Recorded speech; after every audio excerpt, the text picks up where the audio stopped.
Hi, everyone. Thank you so much for coming today. And for those who are watching the recording, thank you as well. My name is Amy Roche, and I'm an instructional designer with Teaching and Learning with Technology. We also have Julie Lang, who is an instructional designer as well. And today the focus is teaching and engaging students via web conferencing. So I mentioned to this briefly before starting the recording. We are using Zoom today, and the reason we're using Zoom is for the first session, towards the end, we did poll what method, what technology you wanted to use because it is in flux, and we will be talking about that shortly.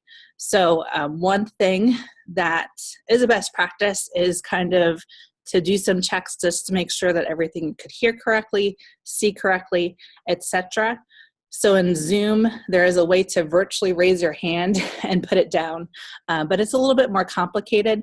So we're going to use the chat feature today. So at the bottom, if you type in the chat window, you could then see the chat. And if you have any questions or say you can't hear something or see something, please type in that area and we'll be able to see it correctly. And then if you want to see who else is in the room, if you click on participants at the bottom, you will see on the right-hand side a list of everyone who is in the room. So we do see a whole bunch of six total with Julie and I. We are missing some individuals, but they should be coming on shortly. So with that, I'm going to turn things over to Julie.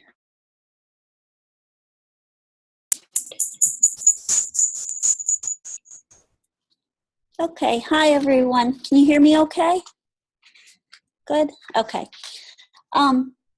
So what we're going to work on today is we're going to talk about the who and what. So thinking about you, your students, and guest speakers that might be using web conferencing, and the when, where, and why. So we're going to go into that and talk about different ways you might want to use it. And we have tailored tips for each type of instruction. And then the how, so kind of like the before your session, during the session, and what you'll need to do after. Engaging students, we have a lot of activities for you that I think you'll enjoy going through that you can also use with your students. Okay, so the who and the what. As we said, students and potentially guest speakers might want to use web conferencing.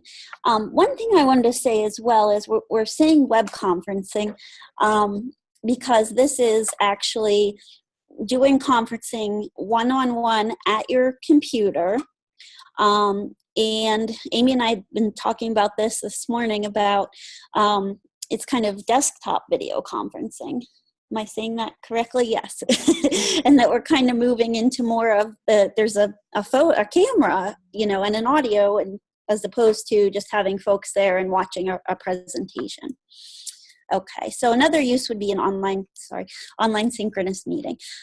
So that kind of gets into what I said in terms of blurring the lines. So we have a lot of different tools people are using at Penn State right now. We have the desktop video conferencing pilot with Zoom and BlueJeans. And if you've used Adobe Connect, there's some features in Adobe Connect that are kind of missing in Zoom and BlueJeans. We also have Canvas conferences, which I believe Hal is using. That's right in Canvas. Blackboard Collaborate, only available to those teaching through World Campus. And then there's also folks that are kind of in flux or using tools that are different. So we have, Google Hangouts. Some folks are using Skype, FaceTime. I was just down at Penn State Harrisburg and someone showed me one I've never heard of that they use quite frequently for one-on-one meetings. So there's lots of tools out there. Yeah, and then I'm just going to jump in over here. So a lot of people, you might have heard, Jackie, if you do want to chime in about the video conferencing pilot, she's heavily involved with that. And I've heard some feedback about saying, hey, maybe we don't want to have our video shown if you're teaching at night and or at home or something like that. So there is this movement to webcams. And just for an example, Blackboard Collaborate World Campus is on an earlier version, but even the latest version of Blackboard Collaborate is moving to the modality like this, where it's more focused on the video and seeing one another. So there is that movement to that method, and it is kind of in flux at the moment.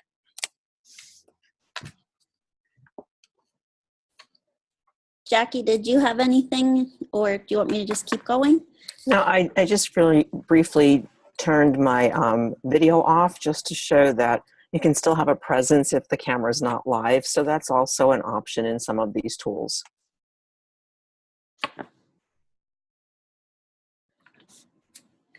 Okay. So today's session, the purposes of it, today we're going to be talking about web conferencing as a synchronous tool. So like I said before, everybody has their own computer. We're going to cover all the potentials and equivalents of some other tools if it is a feature you might want to use that's not available in Zoom. And get ready, because we're going to be doing some hands-on activities, and it'll especially be towards the end. You'll have an opportunity to try some things. Okay, so the when, where, and why, and think about the why you're using it will inform the when and where. So the different ways that you can use web conferencing with your instruction is you could use it for your entire course. So you could have all of your students, and maybe there's a snowstorm, so it's the easiest way to do it. You can hop on your laptop, set everything up, and your students don't get behind because there's a weather issue. Like we said, guest speakers. So we've had, I know internally for learning design, we've had people, for example, somebody from the library joined from his desk and did his presentation for the learning design group. Also, you could do optional reviews for exams, and as I said, the weather issue. But then there's also instructors to students. So I know, for example, somebody at Penn State Harrisburg is using Canvas Conference, and they're doing online office hours, but they're also having some recitation. So they're using a whiteboard feature so that they can actually write out problems and meet with students. And then there's also student to student. So for virtual group work, or even if for shared courses, for example, they're going to be practicing a presentation and they're going to be presenting one group of students at one campus, one at another, but they're going to meet and do it virtually, and also do it virtually when they actually do their real presentation. So we would like you to use the chat tool and tell us, what is your experience with web conferencing?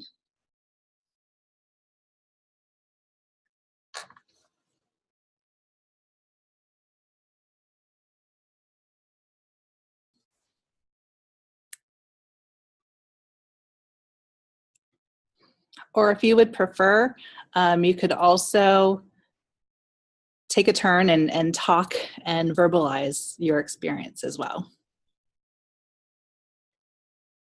And if you don't have any, that's fine. Just say that no experience and are interested to learn more, or maybe it's not for you. That's fine too. Okay, great. Okay, so Hal says he's used it for various tools for both instruction, small groups, and individual meetings and office hours. So I know if anybody else wants to chime in, go for it.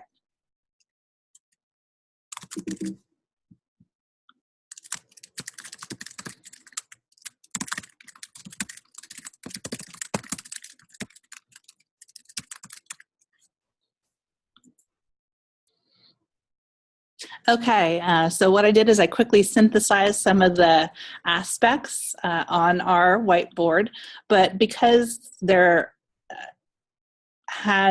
Penelope is new to it, I do want to kind of go over some examples that Julie had taken. So let me quickly clear the annotation and we'll go forward.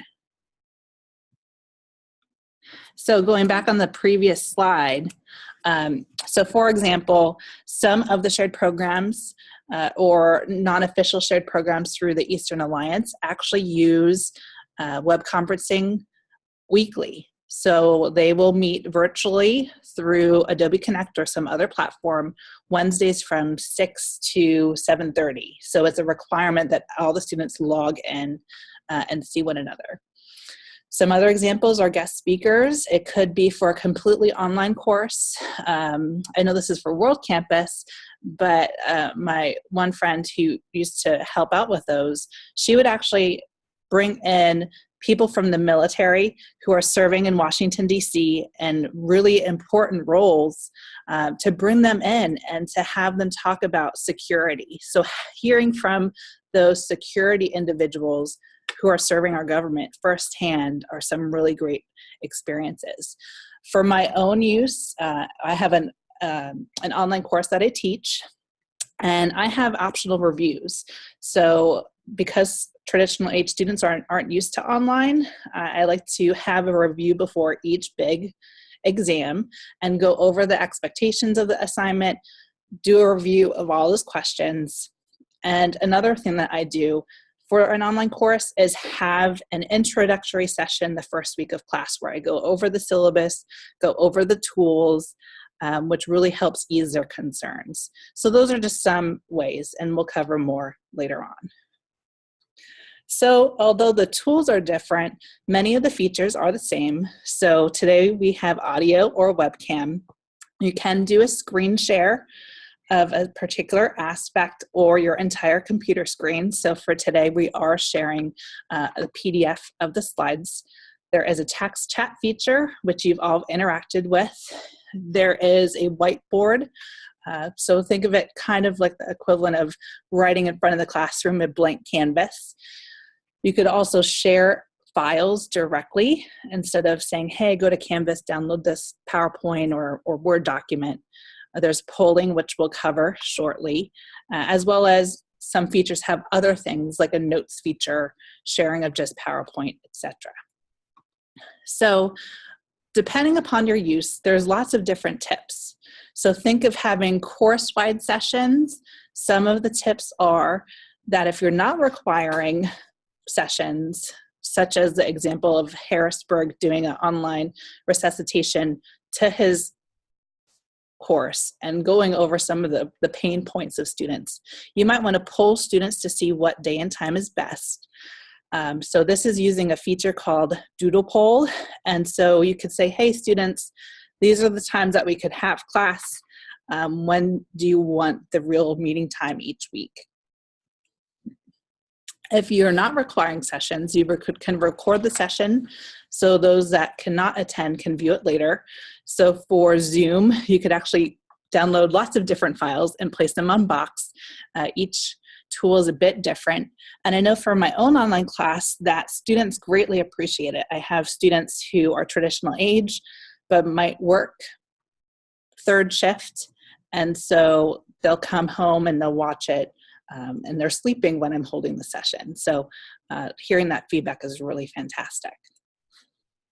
A course-wide tip 3 is knowing how to list the session. So for online synchronous courses, make sure that you list it as an online course. And make sure that you put a meeting pattern. So sometimes when working with a faculty member, he'll say, oh, well, I'll just pick the required meeting day later on. Well, students need to know when it's going to be because they do have other classes, they do have work, etc. And then we do have it, if it's for your own campus, it's W, but if you're broadcasting it to another location, make sure it's WB with working with the registrar. And the other campus is WR for receiving it. The fourth tip for course-wide sessions is if you're requiring sessions to either come or watch the recording, you should make them accountable. So you have to give them a carrot. And you might be saying, okay, well, how do I hold students accountable for watching or recording? How is that even possible? There are actually a couple of different ways. What a couple people use, I'm not a big fan of it, is to include a secret password during the recording. So at a random time, you'll verbalize saying, hey, the secret password is Scooby-Doo, and that they'll have to answer Scooby-Doo for a question to verify that they watched it. For this, you would not put it on a slide because students will just zoom to look for that slide and that word.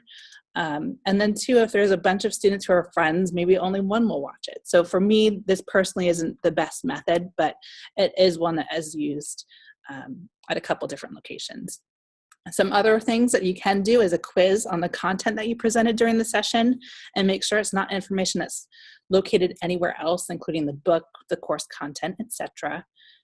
And to correspond with that, you could also have a discussion board of the questions you posed during the session to the live students. So we had asked you your experience with web conferencing. So we in turn, if we were going to require other people to watch this, would have a discussion board that says, please explain your experience with web conferencing, just as such. And then two, you could also have a Q&A board for students to pose questions. They might not use it, but it's still good to invite that invitation. So moving from course-wide to kind of one-on-one, if you are going to have office hours, but have it be available to all of your students, you again could poll your students with what generic day and time is best. And then if you only want to have one student at a time, you could have students sign up in advance. And you might be saying, okay, well, that's great. And Doodle has a feature of that. So that way there can only be one time slot for each of the offerings. So for this example, the office hours are Mondays and Wednesdays from 1 to 2. But there are many times where instructors say, I want to have office hours, I'll log on to the computer, and then nobody shows up. So this has happened a lot for accounting to 11 at Berks, and she just got really frustrated. And I said, well, it happens that sometimes it's good to say, you must sign up 24 hours in advance, and if nobody signs up, then I'm not going to come online. And that way you're free, but you are offering that flexibility. Some other people just say office hours by appointment, and I could say that students really don't verbalize it, but then they don't take advantage and they don't email you of meeting up with you at some point. So I think this is a happy medium in the middle, and from implementation, it works out really well that people do come, but then the sessions where there's nobody, then you're free to do something else. Another instructor to student tip, if you are having one-on-one office hours and there is a chime feature to know when students enter, this is a great aspect. So we have a faculty member in shared programs that's using Canvas conferences this semester to say, hey, I'll be there, and if a student shows up, great. If they don't, I'll just work on other things. But she wants to get notified that, hey, somebody entered the room. So Canvas conferences doesn't have that feature. We came up with a good workaround, but Zoom does. You could turn on the options and have a little chime, like a ding-dong doorbell for when somebody enters the room. So when choosing a technology, I think reach out and see kind of what your needs are and what is best. And then the instructor to student tip number 4 is, let's say you're having one-on-one office hours and you're going to be meeting with students to go over their papers. Make sure that you grade in advance and give feedback in advance instead of saying, hey, let me look at your paper for a second and take 5 minutes to read it. So having it in advance is always a good aspect. And so here, if you might be saying, well, what was that? If you haven't used Canvas yet, Canvas does have a speed grader. So you could actually annotate on submissions, which is really great. You could circle things, highlight things, etc. So now we want to interact with you and say, have you polled your students about when to use office hours? So hopefully you will see the poll. So you could choose one. And if you have not, if you don't see the poll, it's because your Zoom is not up to date. And I know that this has had an issue that it's local on your computer. So hopefully you can, but if you can't, as an alternative, and I'll take a screenshot of what it should look like, that you could answer in the text chat. So if you have polled your students, either yes with some success, yes with some trouble, no, but you're interested, or no, and I'm not interested. And Julie's going to be typing those two. I can't see it. So I was just going to put it in there. So Jackie, I can see it, and I updated it.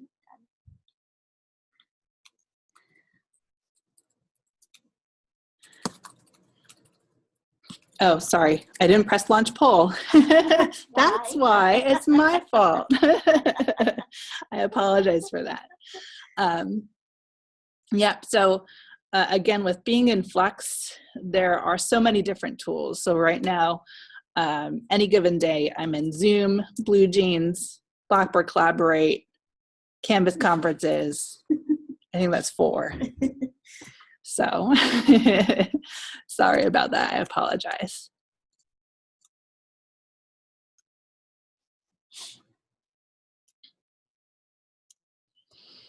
Okay, we'll give everybody about 10 more seconds, and then we'll end the poll.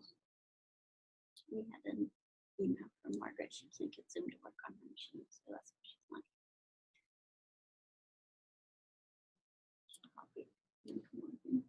Okay, so the results are that one person has done it with success.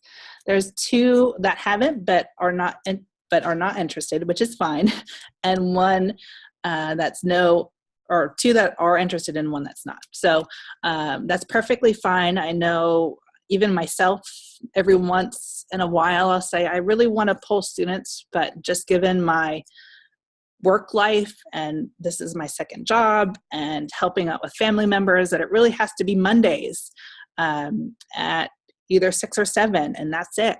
So that is okay, but I think setting up those expectations and rationale why, that helps students.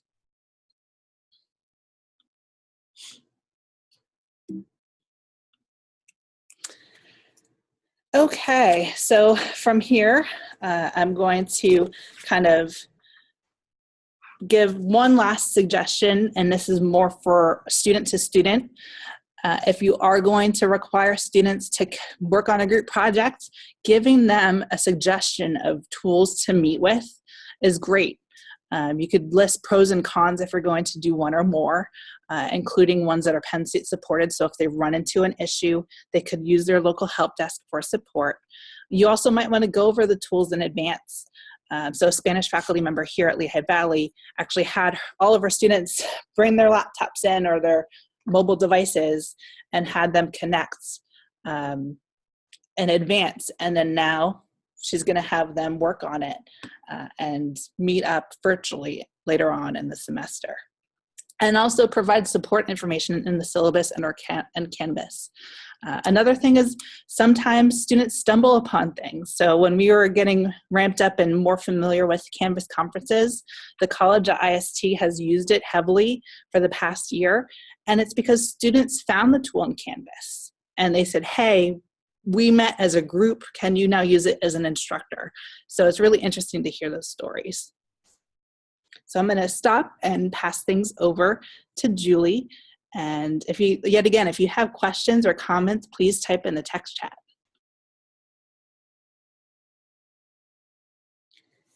Okay, so we're going to talk about kind of the before your session, actually conducting the session, and then following up after. Sorry. That's okay. Okay, so prior to doing your web conference, you're going to, think about your slides in advance, kind of go through them. We say add interactions, and it kind of took me back to when PowerPoint was first out and people were doing all kinds of different things. When the user clicks, a sound, comes up, or you use your mouse or whatever. But no, and we've done this. We've modeled this with our last session on video conferencing, and we're doing it now with our web conferencing. So put in a slide and ask your students to do something. Make sure everybody's still engaged. They're still paying attention. So plan those out. Think about them. Amy and I have been talking about them as we plan the sessions. Create your polls in advance. So in Adobe Connect, I believe you can do it on the fly. right, Amy? But in Zoom, Amy had to go in and do it before we started the session. So it depends on the tool. But provide materials to students in advance. So when I sent out my email reminder about this session, I had included a PDF of the slides, so you could look through those. If we had any resources that you want students to have prior, make sure you get those out.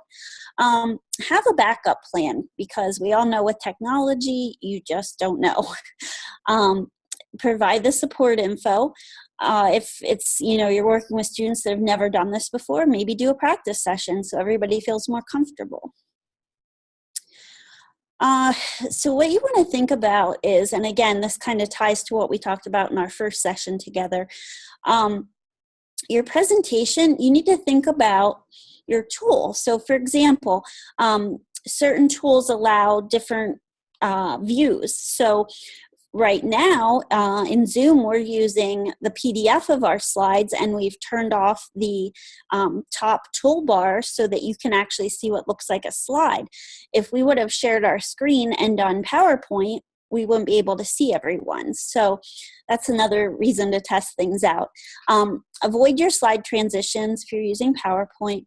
And also think about what white space you want to have around your slides. So when you start your session, usually we like to tell people, think about going in 20, 15 minutes. 15 is usually good. Again, we've been trying to model that with this session. So we were here 15 minutes early, and we had a slide that said, please go in, check your audio, everything like that. I know some faculty I work with come in early, and it's a nice opportunity to kind of chat with the students.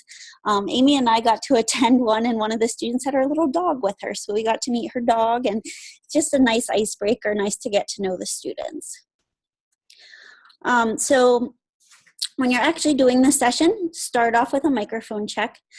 Make sure you record. Amy was good about remembering. I've been in some sessions where everybody's like, oh my gosh, we didn't hit record right away. So maybe have a student remind you if you're afraid you'll forget. Check in, make sure everybody can hear and see you as you go through things. And use the annotation. So like Amy, we asked a question, you did an interaction, and then she typed it right in so you could kind of see a summary. This we got actually, and Jackie might recognize this, we got it from a faculty member in Blend LT, and she said, when you're doing video conferencing, it's very helpful. Put the googly eyes, and then you look right at the camera, and you're looking at your audience. So we thought that was a really good tip.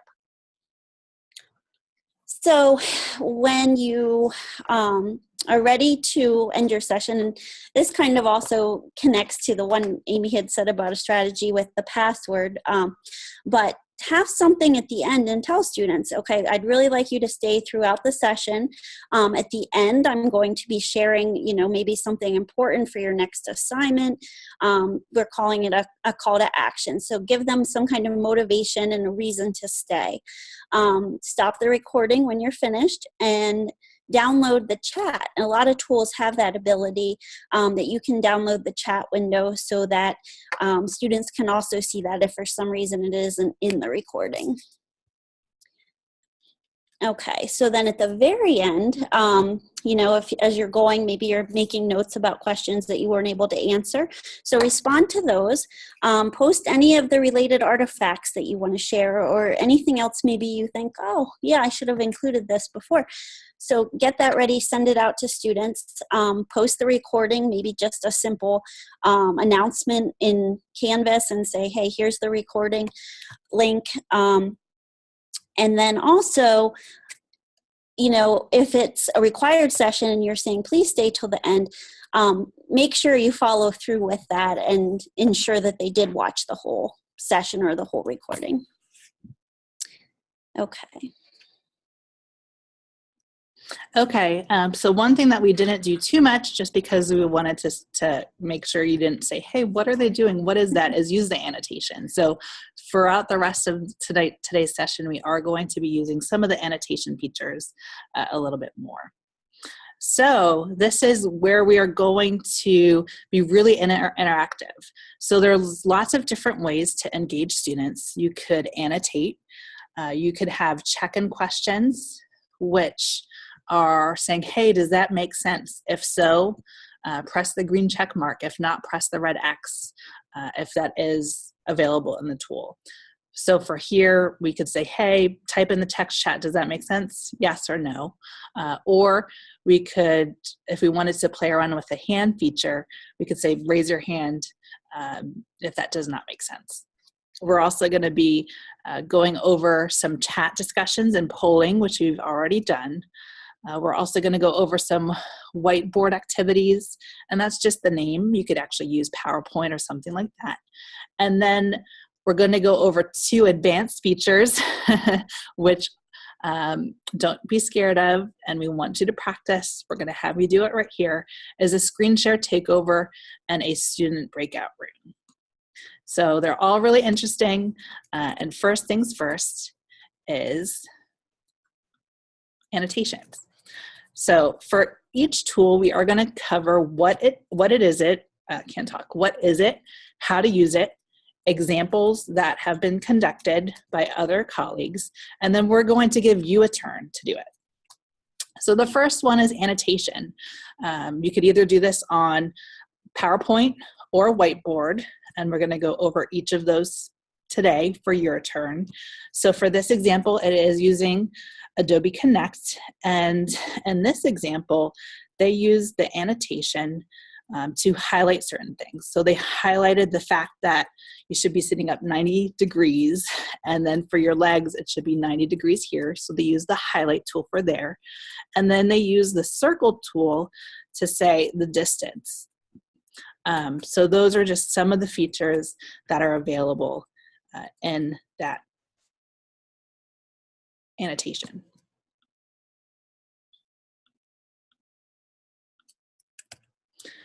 Another example is Math 22. For this, you might be saying, how did she write that stuff? Again, this is in Adobe Connect. She's been using this for 3 years now for her online course. And she actually writes out math problems. So again, it's an optional review and a recitation for each week in her online summer course. So she works through problems, and many of the different tools out there do have an equivalent for a tablet. So Canvas Conferences, you have to do a plugin called Puffin. Adobe Connect has its own app. BlueJeans and Zoom have their own app. So that way you could, if you do have a tablet and she had an iPad, she could actually basically write on her tablet and go from there and have that be visible on the screen to the students. So now it's your turn. Hopefully this feature will work. We have had the annotate feature available to you. So you should see an annotate button on the bottom. So click on that, and you could either click draw, which you will draw. You could change the color. You could do a spotlight, etc. No annotate, Jackie says. No, you have to turn it on. Nope, my settings say disable attendee annotation, so it's set to be there.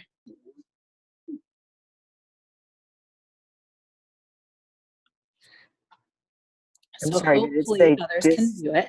Did it say disable or enable?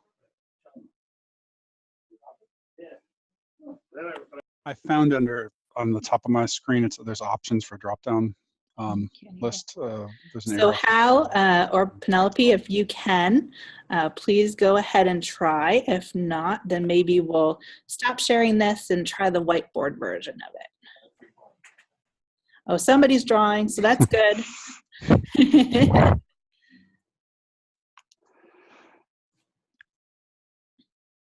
Yay, Penelope can type. That's fantastic. Can you hear me? Doing the lines. And so at a prior institution, we got Blackboard Collaborate in 2006. And so I did trainings, and this was probably the most fun during the session, was having people write on it. So one thing you might notice with the annotate is there is clear and oh, Hal can't see it. So Penelope is doing all these fantastic things. And maybe David. Oh, options on the top of the screen. Okay, thank you, David. This is request remote control.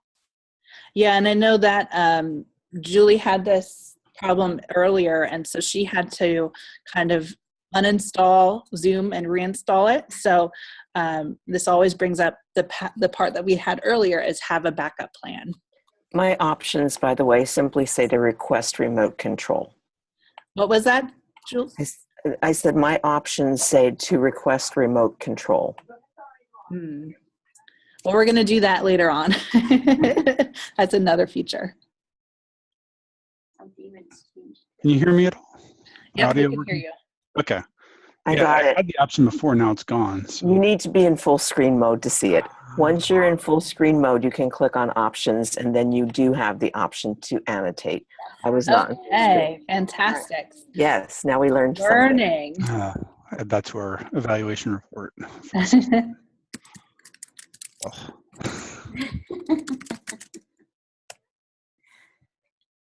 Okay, so while everybody's drawing, there's two different ways to do this. So you could have a PowerPoint and have it be a slide, which is what we're doing today, or another option, and the benefit to that is, let's say you are working on a complex problem. You could have it typed up, ready to go, and you won't have to spend time to do things. The other option is to have it be completely blank or do the whiteboard. And another thing, if you see with the annotations, there is clear that you could just clear your response or clear everybody's responses. So you have those features as well. So we'll take a couple minutes and move things over. Just kind of one thing that I do, if you do the spotlight feature in Zoom, which see my little arrow going around. So one thing that I do for my own online sessions is I don't like talking. I like to add interactivity. So I throw up, and instead of just having polling, I have a question on the screen and kind of highlight the correct answer. So if you're doing clickers in the classroom, you have to kind of circle something. So I usually say, this is the right answer, and that's why. Okay, great. So what I'm actually going to do is stop sharing, and now I'm going to use the other feature, which is called a whiteboard. So some different tools you could easily switch back and forth. For Zoom, you have to stop sharing and then share the whiteboard, which I'm doing right now. So you'll see it's similar but different. It's completely white, just like a blackboard or a whiteboard in front of the classroom, and you still have those same features. So if you want to take another stab and draw, you can. And one of the nice things about this is you could actually save. So you could save the various drawings or whatever you're doing by pressing the save button. So I'll give everybody about 10 more seconds so we could zoom on to the next amazing tool. Did you have that? I think you can only erase your own work. Just Okay. kind of, So from the student perspective, you can only do your own. Okay, great. So I'm going to stop again and go back to sharing. Oops. Let me move this over here.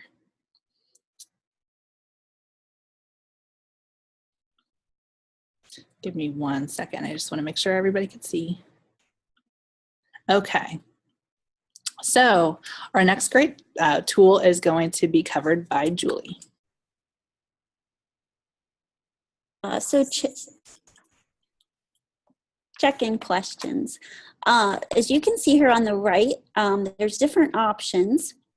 And this is actually from Canvas Conference. These are the options. So a lot of people use things like check mark, green check mark is yes, red X is no. Are there any questions? So people could raise their hand. Can you hear me now? thumbs up, thumbs down. Can you see what I'm sharing? The applause button, all those. And so for chat discussions, you can pose a question and then everyone can answer in chat. We've kind of gone through and done some of those. So an example is if you ask the students, what electronic devices are connected to your home computer network? What do you hope to add in the next 5 years based upon the textbook reading?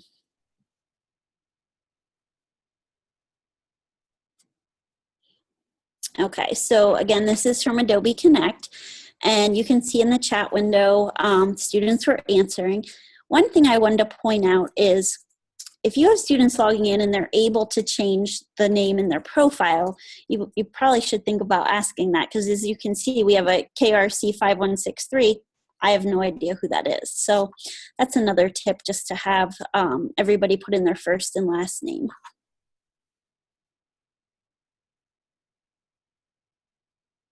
Okay, so now it's your turn. Thinking about chat discussions, what's a question or two that you would ask your class using the chat question strategy?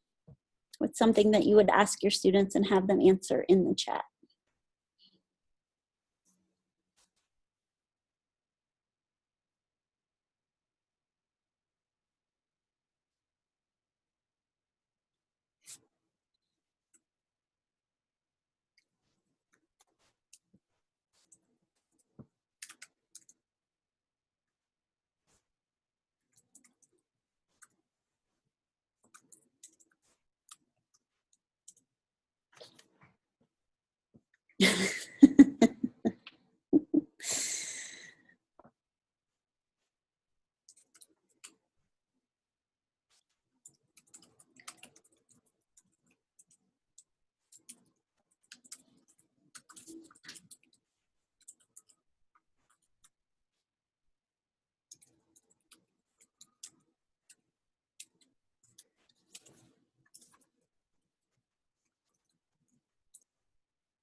Okay, Hal says, what qualities make for a good project manager?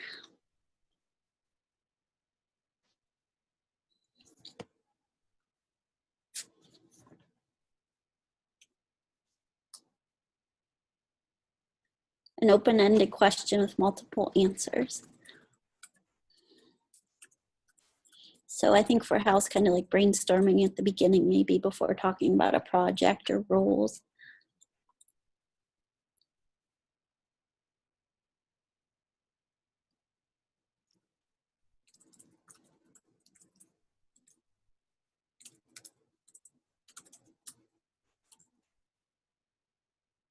Okay, Penelope says questions that might assess baseline knowledge of a topic.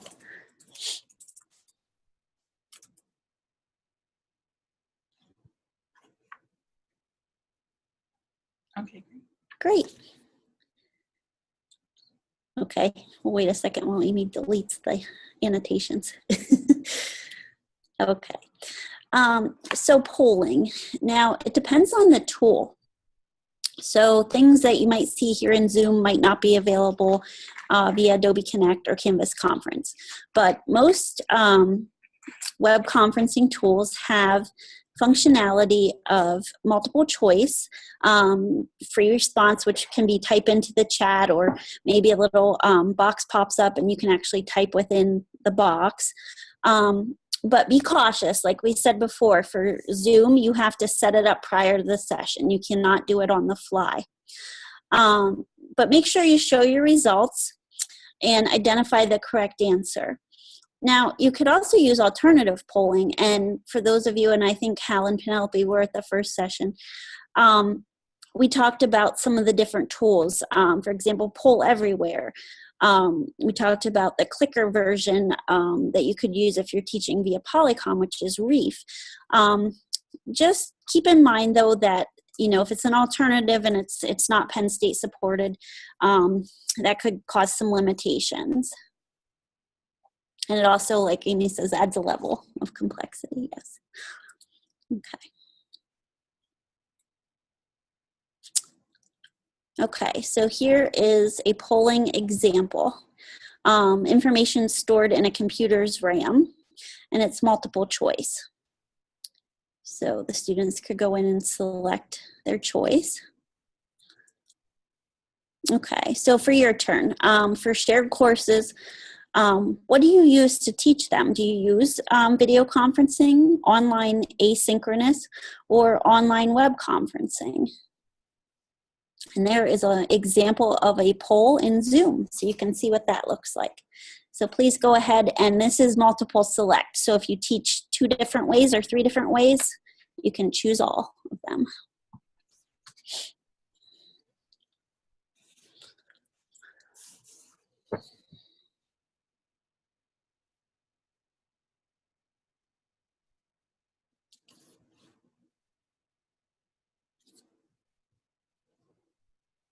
I think that's good. Is that good? I can't see the responses. You can. Okay. Okay, we're gonna end it. Amy's going to end the poll. I couldn't see the responses. Okay, so she's sharing them. Okay, so video conferencing, classroom to classroom. Okay.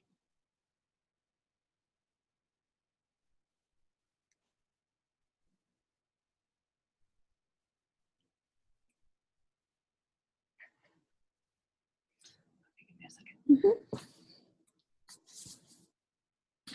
Okay, so I'm back up.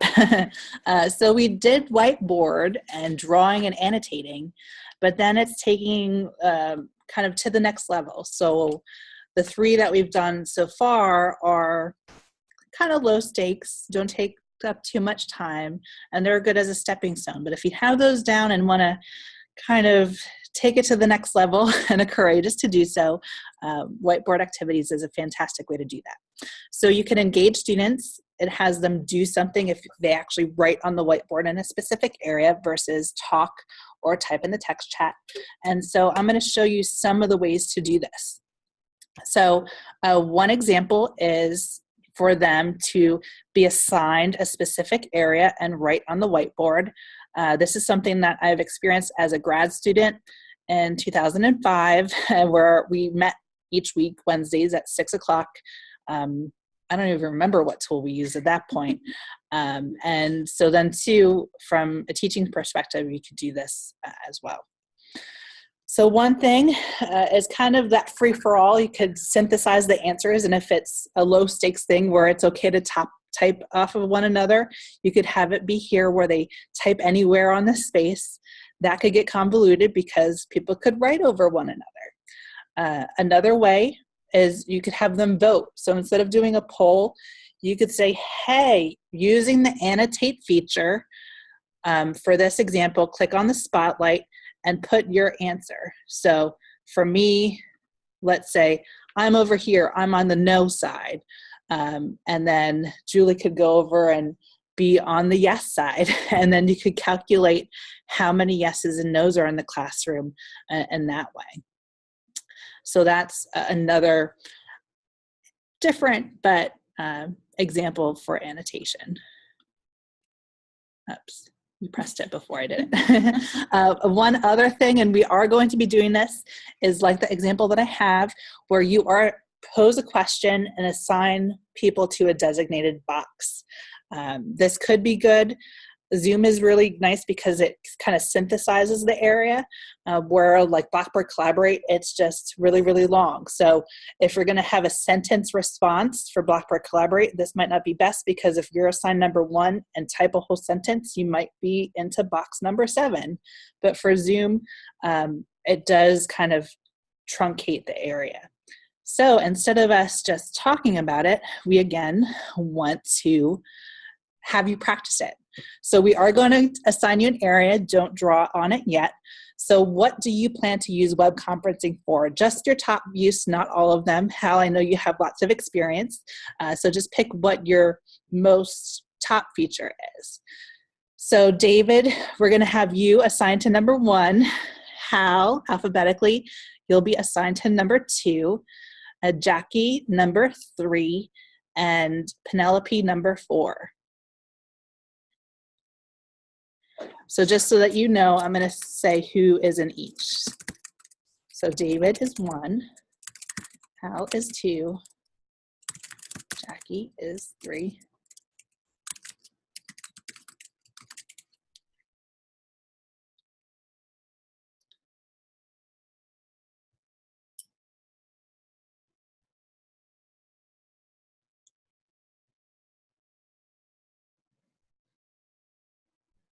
And so if you click on annotate, instead of drawing it out, there is text.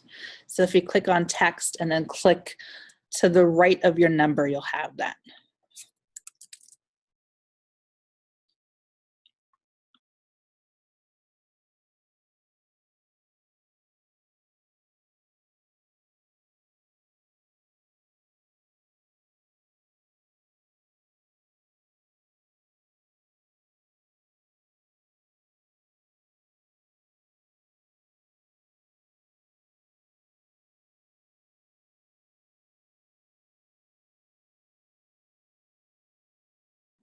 Now, if you did type, you might be saying, well, where is it?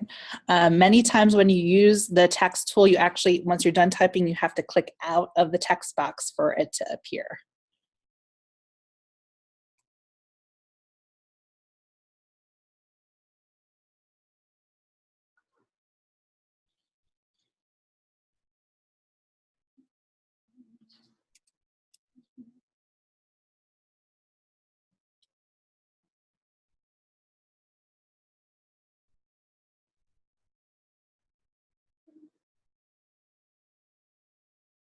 So again, if you do the annotate and then click on text, you should be able to type away. And then once you're done, click out of the box.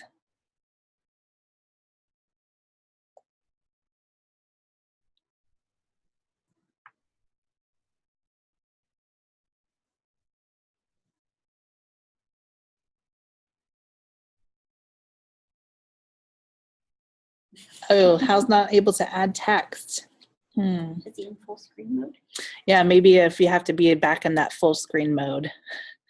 And then Penelope says, I'm not sure at this point, but I am interested in understanding how it works. Okay, yeah. So, and again, we're kind of using session 1 and 2 are probably going to be reoccurring each semester, just because we are kind of teaching in those 2 different modalities. And so this is just some things to think about, and just to see that, hey, students are taking courses like these. And thank you, Hal, that for letting us know about that. I don't know. So if you go to text, and then you can, so ask me to click, should I typing that you click on it? Yeah, so Julie was saying about, like if you click on text and then click somewhere on the screen, the box should appear for you to type. And then 2, I know we're at a distance, but if there's ever a time, I know that there's a small group of us, but we're happy to do one-on-one and to kind of screen share and take over. And that's what we're going to be doing next. So we're happy to pinpoint some of these things. Not giving me a box. Okay. So just for time's sake and how we can meet up later on if you want, we are going to cover the other areas. And so this next one is a screen takeover. You could have a student literally take over your computer, which can be very frightful. And typically when this happens, you're sharing an application. So they're not in your entire computer, that you might be in Excel or SolidWorks or something like that. If this is more of paper, you could have an example student paper and then have the class say, okay, Jane, identify some of the grammar mistakes, or what are some areas to look up. You could show steps of a process and have students do the next step. So when I teach Excel, I go over various complex formulas and steps to do that. So I have them go for, say, hey, Jane, you do this first step of the what if analysis. And then, okay, pick up where Jane left off and do the next step, John, or something like that. And what's really nice is it assesses if a student can do a particular item or solve a problem. So think of it kind of like walking up to a whiteboard or going in front of the entire class of a classroom of students and having them do something demonstrate something. So instead of talking about it, we are going to have you actually do it. We're not going to use the PDF, so I'm going to stop sharing. And what I'm going to do is I'm actually just going to open up Excel just because it has little various boxes. And if someone is a brave volunteer, if they could type in the text chat that they would like to take over my computer.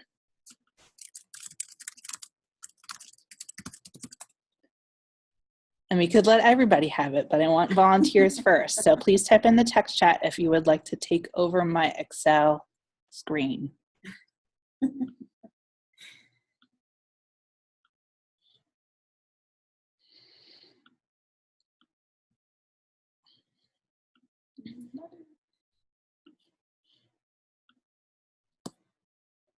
Nobody. Nobody wants to do this? This is fun. Okay. So, no, Julie, you don't get to have fun. So how about we'll just have everybody take a turn. So David, I'm going to give you permission first. So you could do this one of two ways. I'm actually going to give you, oh, David is asking for control. So that's one way, is now David has control over Excel, and it's him typing and moving around. He went to options, and then request remote control. Yep, so what he did is on his end, in full screen mode, he went to options, and then he went to request access. So if one of you do that now, you would actually take it away from David. And so he's typing away, but let's say, okay, he's had enough. Now Julie is gonna request to take it from him. So now Julie's stopped David, and is taking over. So we're doing some basic features, but you could see the applicability in your course. Again, I would test it out in advance.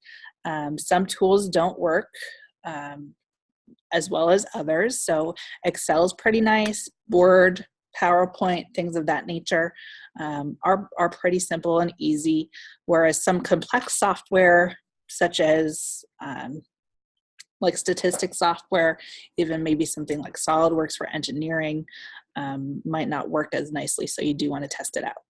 So I want to make sure that you have the experience to do this. So Hal, I'm going to give you control. Oh wait, I need to take control back first. I gave it away, so I'm done. Who did you? I put ended or whatever. Okay. Yeah. You should plug them. No, it's removing that feature from me. Uh-oh. I just have request remote. Okay. Do you want me to request it back? And then you can... Okay, there we go. So Hal, I'm going to give you remote control. So if you move in Excel, that's you typing away. Just to see that feature. And then Penelope, we're going to give you a turn too. So I'm going to take over and give it to you, Penelope. So Penelope, now it's your turn. If you move to a different cell or just type away, use your mouse, and now you have control.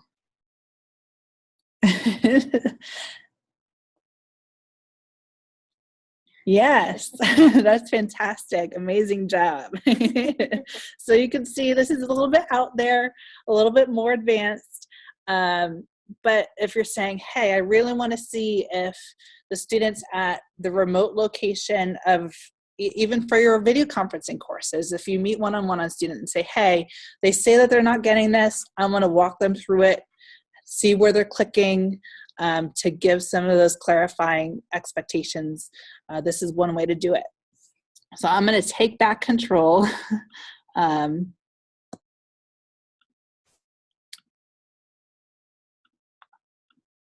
And I'm actually going to stop sharing and going to share back to our PowerPoint.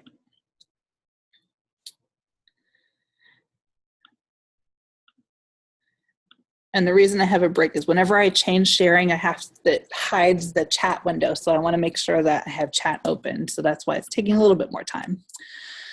So our last big thing is probably the most complicated. It's called Student Breakout Rooms. This feature is available in many different platforms like Blackboard Collaborate and Adobe Connect, etc. Think of it like having a classroom full of students and you're breaking them out into groups for small group discussion. It's an advanced tool, so you want to make sure to practice. And just like walking around the room to the various student groups, you could peek into each room from most of the tools. So some examples of use are small group discussions, having students think about an answer and then talk about it in small groups, and then have a representation from each group share. And you could also say, hey, okay, now that we've met, it's time to do some group presentation preparation. So instead of creating a meeting room for each group, you could say, hey, everybody go here, and then do that. So for example, we have RHS 401, which is shared between Hazleton and Wilkes-Barre. So at the end of some of his classes, we're going to have them go in to the web conferencing room, and the students' groups are dispersed. That some are at Hazleton, some are at Wilkes-Barre. So instead of creating rooms or meeting rooms for all these, they all go into the same place, and then we'll break them out accordingly. So because it's so complicated, we wanted to provide a little bit of a checklist. You want to make sure that it's low stakes, especially that first time, and have that backup plan that we keep mentioning. Announce students that a breakout room is about to happen. Provide a how-to link for technical issues. So if there is like a Zoom support link, we could put that in the chat. We're not modeling that behavior today.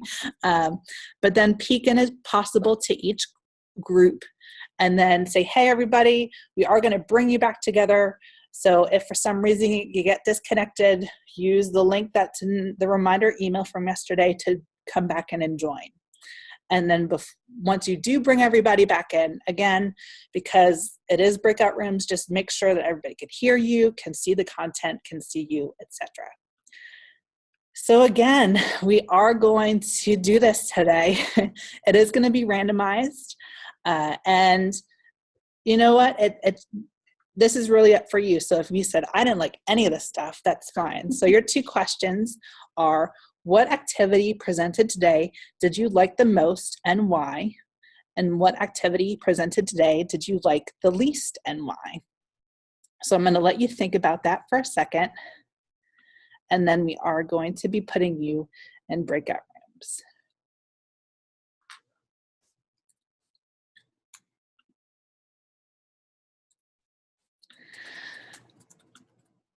Okay, so here we go. If for some reason we do get disconnected again, make sure that we do come back and check on the link in the area, and Julie did put the support link. So bear with us, give us about 30 seconds, and then we'll put you randomly into breakout rooms.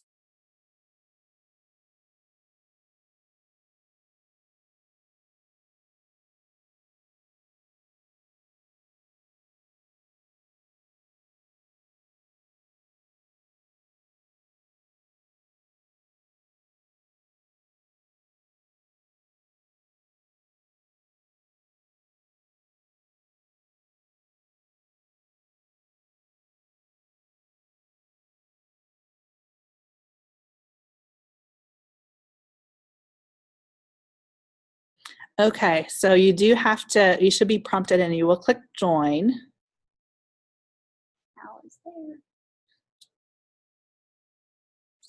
So David, you're not joining your room, so there should be a join button.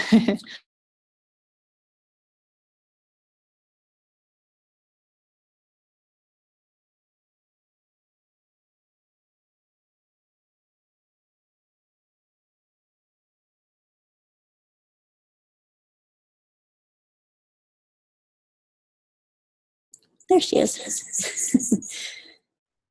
Okay, I have my mic on. Okay, so typically we wouldn't be next to each other, so we wouldn't have audio issues, but this is an example of how we could do a breakout room. So I just am interested in all your expertise. Is that in the, is that part of the, if you're the admin of the room, you have controls for that? Because I mean, obviously as a participant, I don't see that. Yeah, so I don't know, we could try it during the screen share. So you have to make sure that your PowerPoint and everything is not being shared. And then I have an option at the bottom called breakout rooms. And then it says, okay, there's 5 people. Do you want, how many rooms do you want? So I did 2 because we only have 5 non-hosts. And you could either randomly assign and it'll just pick 3 people to be together and 2 other people to be together, or you could manually assign rooms. So like, let's say you wanted to have 2 or 3 particular students together, you could do it that way as well. Oh, okay. Okay, I'm gonna join the other room now. Yeah, I'm gonna leave too. Go back to the main room. Okay. Okay, returned.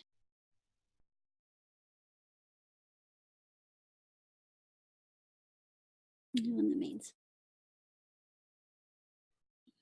Hi, everyone. I'm joining your breakout room.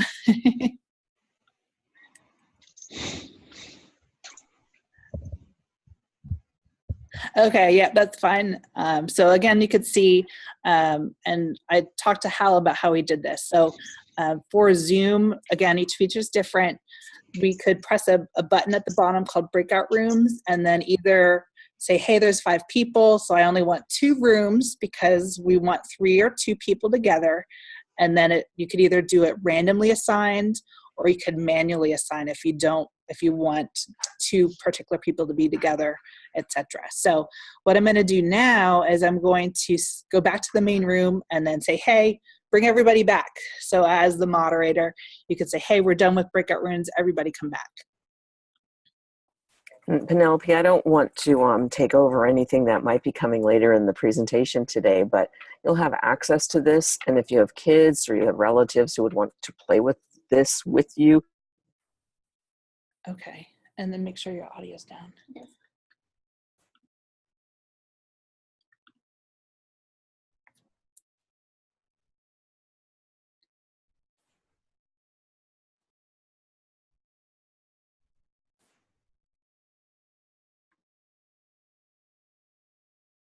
Okay, so I think we have everybody back.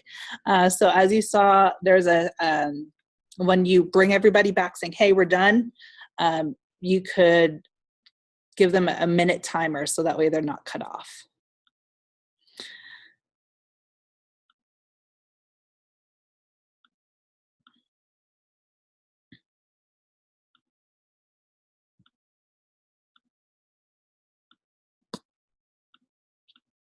Okay, so now that we do have everybody back in the room, is there anybody who, I don't think, Helen, you talked about the questions, Julie, you're a bad group.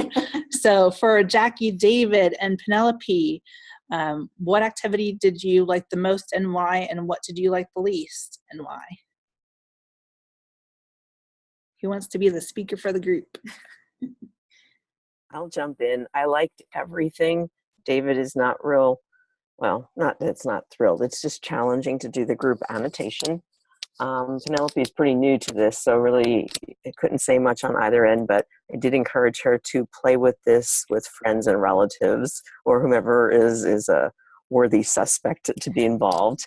And can't break anything, so. Yeah, and then too, as part of shared programs, Julie and I are here to support you. So if you say, hey, I want to test this out, let us know. We could schedule a time that we could get together. And if we need more people, and let's say you want to practice with 6 people and do one of these breakout rooms, we'll get bodies in the room and make sure that you could practice accordingly.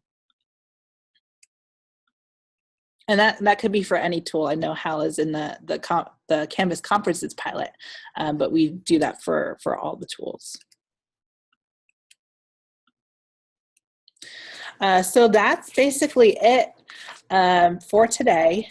We wanted to make sure that we ended a little bit early because I know that the common hour does go to 1:25, but we wanted to provide some questions and answers. And I know last time some people had to leave at 1:20. So we wanted to make sure that we do have that for you. So again, please don't leave. We are going to model and give you some action steps. But at this point, is there any questions that you have? And if you don't, if you could type in the text chat that you don't have any questions at this time.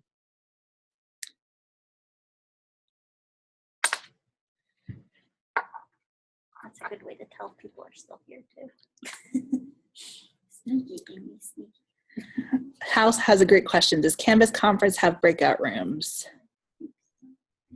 I don't believe so. Yeah, Julie's checking on that now. Again, it's one of those, even with Angel and Conference, or Angel and Canvas, I have to put on like my Angel hat and then remember what's going on, and then Canvas, just because there's so many different ones. But again, we're going to model. So Hal, if we don't have that answer for you right now, we will send that up as a follow-up. I remember hearing there was some way you could set up student groups in Canvas Conference or in Canvas, and then you can have their own meeting space for their group. Yeah, so that brings up a great point. It's not like a breakout room in the live session and break them out, but they definitely have it that you could easily create groups or meeting rooms for each group if they're working on a presentation or something like that. One thing I found that's suggested online is for students to use the chat and to just chat together in a group. So instead of So we'll get back to you, but it seems like that's not possible. So since we do have time, I do want to kind of go back to the hand raised item. So the check-in questions for Adobe Connect or Blackboard Collaborate, it's pretty easy to say, hey, give me a green check mark if you understand something, or a red X if you don't. But for Canvas Conferences, there's the hand raise. So if you click on Manage Participants, if you're in that full screen mode, you should see a list of everybody who's in the room. And if you go down to the bottom and click on More, you could raise your hand. So let me go all the way back up to show you what this looks like. So if you click on Participants on the right-hand side, you will see that feature. And just in case you aren't seeing it, down here, there is a Raise Hand button. And then that way you could use that for students to say, hey, if you have a problem, raise your hand. And let's say it kind of grabs your attention as well. And that way, if I'm done, I talk to everybody who raised their hand. There's a way as an instructor to lower all your hands and say, okay, done with you.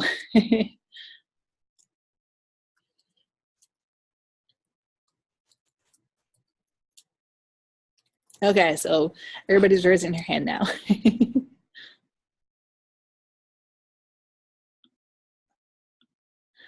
Okay, so I think that's pretty much it.